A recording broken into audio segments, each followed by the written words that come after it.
Hello guys, my name is Rowan Smith and I want to welcome you to the Training for Mountaineering podcast. Now this podcast is entirely dedicated to helping you train, prepare and conquer your upcoming mountaineering adventure. Once a week, I'm going to be sharing with you in-depth and evidence-backed information around improving your physical performance on the mountain, reducing your likelihood of pain and injury, nutrition for mountaineers, and even a bit of mental strength development. So you can be empowered in your training to give yourself the very best chance of a safe, enjoyable, and successful mountaineering adventure. So now that you know what you're in for, let's get into today's episode.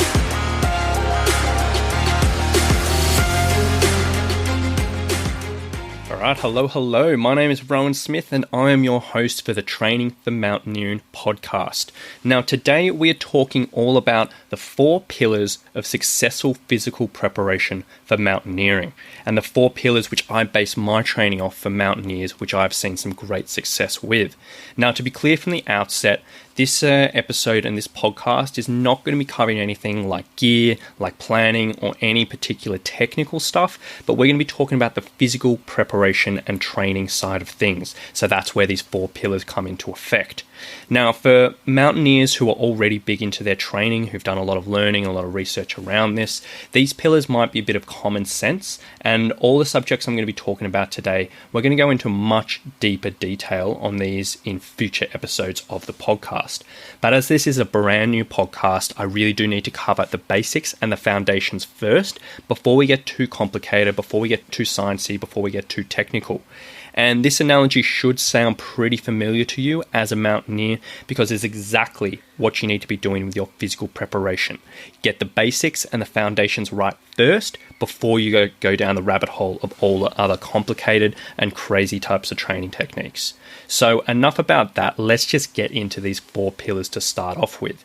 Now, pillar number 1 is something probably most people are going to be pretty familiar with, and it's aerobic capacity. So more or less everyone knows about this, and it's probably the single most important aspect of physical preparation for mountaineering. Aerobic capacity is simply the ability of your body to utilize oxygen and fuse that as a fuel source when you're exercising, and it's the single most important thing you need to develop to be successful on the mountain. Now, there needs to be a major emphasis on this throughout your entire preparations. Now, most people are pretty aware of this, so I'm not really going to be hammering home the point too much and going into too much detail. But as a general principle, if you're trying to take shortcuts in your aerobic development and your aerobic work, you are leading yourself down a bad path. Meaning, if you subscribe to the CrossFit or the HIIT approach to develop yourself aerobically for the mountain, meaning you're trying to go that high intensity route where you're really trying to condense your training time and try to really just skip out on those longer duration sessions, you're really doing yourself a disservice and you're missing out. That stuff can work in the short term, but as a long-term approach, it is incredibly ineffective. There is no getting around the fact that long duration, lower intensity training is essential in your preparations. And if you're skipping out on this or you're underemphasizing this at any point during your training, you really are compromising your performance and your chance of success on the mountain. Now, this is obviously a massive topic, and we are literally just scraping the surface on that as a general principle today. But further down the line in the podcast, we're really going to be going into some depth around this particular subject on how you can best apply aerobic capacity development into your training, different methods and different techniques, and a whole bunch of other stuff. So that's going to be, expect that further down the line in the podcast. But for now, that's a general principle. Pillar number 1 is aerobic capacity. Now, pillar number 2 for mountaineers' physical preparation is your strength training. Now, strength training traditionally is just underutilized, underappreciated, and really misapplied in the mountaineering world. A lot of people have general ideas around why it is good for them, and they know they need to be doing it, but the fact that they don't put enough emphasis onto it and they don't apply it very well into their training, they're really not getting a huge amount of benefits or anywhere close to the potential benefits of strength training. And structured strength training 100% should be part of every single mountaineer's preparation. Now, there can be no argument there that it is so beneficial and something I'm incredibly passionate about. And no matter whether you're a brand new mountaineer or you're a lifelong alpinist, some type of strength training really is crucial. Now, this is for 4 big reasons, really. Number 1, injury prevention. Strength training is the single best thing you can do to prevent both overuse and acute injuries in your training and on the mountain. There's a huge body of evidence and body of science to back that statement up, and I'm going to be exploring that a little bit further down the line in the podcast. Number 2, strength training helps improve your movement economy, which basically means that every single step you take, if you have developed your strength through strength training, you're going to use less energy, which basically increases your time to exhaustion, meaning you can go for further, for longer, without getting as tired and without using as much energy. And the value of that cannot be understated in the mountaineering world. Number 3, it can improve your hiking and movement speed. Basically, if you can improve your strength, you can improve the speed that you can work at for longer periods of time, meaning you can get from point A to point B quicker with less exhaustion. And then number 4, it improves what's known as your strength reserve, which is basically the difference between your maximal strength and the strength needed for a given task. Basically, what that does is it makes every single step you take uphill quite a bit easier. Alternatively, if you're climbing, every single move that you do is going to be quite a bit easier, meaning you're going to be using less energy, meaning you're going to be working further away from your maximal output, meaning you're going to be able to conserve your energies for when you need further down the line. Now, strength training is something I'm incredibly passionate about. Strength training for mountaineering is something there's so much information we can be talking about, and we're going to be diving a lot deeper into all of this in future podcasts. All those statements I just said, I'm going to be sharing a bunch of science and a bunch of research around that to back that up. For now, just take it on lip service, but further down the line, we are going to explore this quite a bit more. Now, pillar number 3, something that's often overlooked by mountaineers in their physical preparation, is mobility work. Now, this is something that's really just not talked about very well and not applied very well in the mountaineering world, but is very important. Now, a little bit of an anatomy lesson now to get your head around this. In general, as a sort of general blanket statement, your joints in your body want to be one of 2 things. They either want to be mobile or they want to be stable. Now, mobile means basically they don't want to be restricted, they want to move relatively freely and be quite happy. Stable means there doesn't want to be a huge amount of movement through that joint. It basically wants us to stay more or less in the same position and just allow a few specific movements for it to stay safe and happy. Now, if you break this up in the body, it sort of alternates between joints that want to be mobile and joints that want to be stable. So the joints through the body which want to be mobile basically work out to be your big toe, your ankle, your hips, your thoracic spine, which is your mid to upper back, your shoulders, your upper neck, and also your wrists. Alternatively, when you want to look at the joints which want to be stable, and they work out to be your feet, your knee, your lumbar spine or your lower spine, your scapula, your lower neck, and your elbow, they all want to be stable in a perfect world. Now, a really common cause of dysfunction, of pain and discomfort, particularly for athletes who are putting so much load through their body on a constant occurrence, is when one of these joints, which want to be mobile, will get restricted. So meaning if your ankle or your hips or your thoracic spine gets restricted, that's an issue. Because what happens is when this happens, the body needs to find movement somewhere else when you're trying to go through movements in your training, when you're trying to go through movements on the mountain, when you're trying to go movements in your everyday life, it needs to find movement somewhere else. So what it will do is compensate by allowing more movement through the stable joints. So more movement through the knee or more movement through the scapula or something like that. And that in general is not a great thing. So in very general terms, if a mountaineer has a particular joint which is restricted, which naturally wants to move freely, there's going to be needs to be a significant amount of mobility work going into that area, which is a point which I don't really see talked about much when it comes to the mountaineering world. Now, this doesn't mean just doing random stretches or random foam rolling or just doing general mobility like yoga. I'm all for that type of stuff, but I'm not talking about that here. Just like with any type of training, you want to get targeted, you want to get specific and really aim for a particular outcome.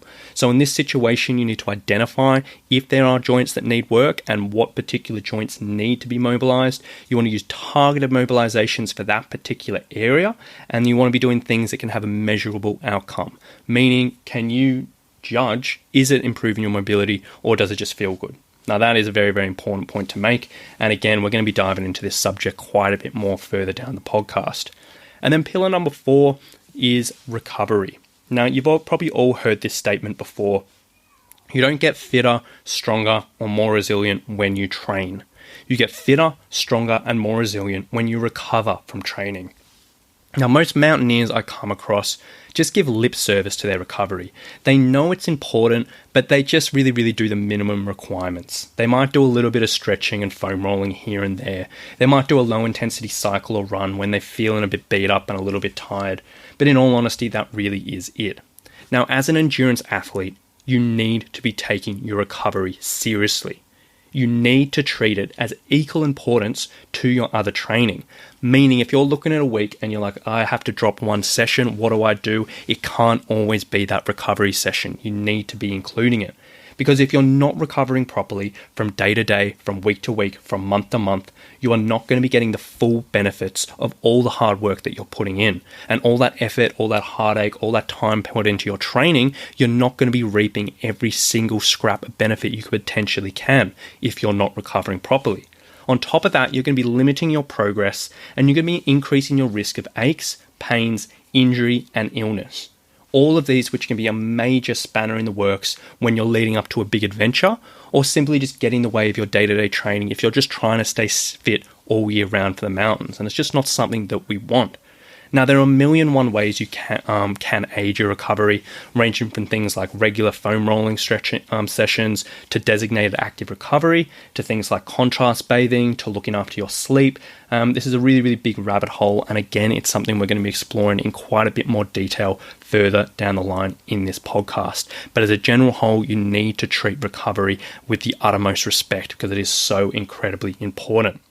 Now, those are the 4 pillars of physical preparation for mountaineering. And you might have noticed that there are a number of things that I probably haven't covered today, which you're like, you know what, that probably should be part of my prep. So obviously we haven't talked about nutrition. And in all honesty, that probably should be a 5th pillar when it comes down to things.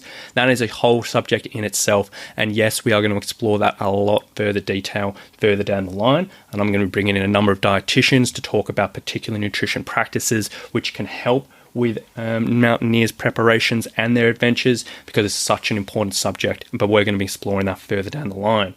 And then there's other things that you're probably thinking might be missing here, like the higher intensity training, the hypoxic training or altitude training, mental strength strategies, breathing performance, and all these other little bits and pieces. And all of that stuff we will be talking about on this podcast moving forward. That stuff can be important, can be beneficial, and depending on how you apply it and where you apply it. But the main emphasis here is they are not a pillar, meaning they don't have to be prioritized in your training. You need to hit those 4 pillars to get the foundations and get the basics right. And then all those other things are probably going to sit on the top. So they're the foundations that are built, and then the little last emphasis, the things to round out your preparation, they're going to be those little things. So we're going to be diving into them deeper in the podcast, but they're definitely not essential as those 4 things I've mentioned there today. So just to recap again today, the 4 pillars you need to be covering: your aerobic capacity, your strength development, your mobility work, and your recovery. They're the 4 things you need to be emphasizing week by week by week, month by month by month, even year by year by year as a mountaineer, as someone who wants to be successful on their adventures and really, really perform at their best. So I really do hope you've enjoyed this podcast today, guys. Brand new podcast, brand new topic, brand new information coming at you. As I said, some of that stuff probably is very, very familiar to a lot of listeners, but we're going to be diving a lot deeper in further episodes. If you have enjoyed this podcast and you have felt like you got a bit of value out of it, and even you might be excited about the upcoming episodes, I would absolutely love, and it really would mean the world to me, if you could give this podcast a review on whatever podcast platform you're listening to. Now, in the early stages of this podcast, getting reviews and getting ratings around this is a massive part of helping me grow this, and I really do think this is going to be an amazing tool and resource for aspiring mountaineers moving forward. So I love to be able to reach more people. So if you could take 30 seconds out of your day to leave a quick review on whatever podcast platform you're listening to, it would really mean the world to me. So I really do hope you've enjoyed this episode today, guys, and we will catch you very soon for the next one coming up. Have a good one. Bye.